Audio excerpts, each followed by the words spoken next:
tipo de cuestións serase ou nacese unha actitude social realmente, non? Porque o panorama no que vivimos realmente estas cousas son o día a día.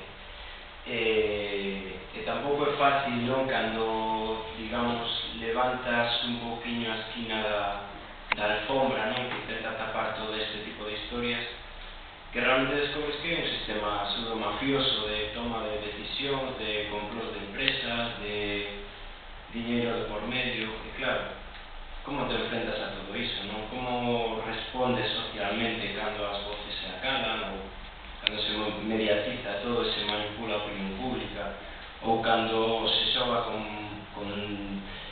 plazos moi curtos, non? O que reseñaba el de algún xeito que as empresas non aproveitan pois